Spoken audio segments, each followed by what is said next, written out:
خب دوستان عزیز من یک رمه بوز گوسفند از این دره به پایان میفراید، اما متاسفانه یگان تا از آنها نصیب ما نیست.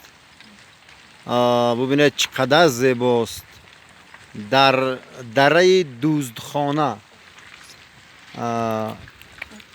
اینجا سرچشمه است که حتی این آب از همین جا به سوی سمرقند و بخارا می رود، به سوی پنجکند باستان می رود. این گوسفندان، این رمه گوسفند به همین سرچشمه آمد تا که تشنگی خود را بشکنند. من می خواهم که شما از این زیبایی بی بهره نباشید.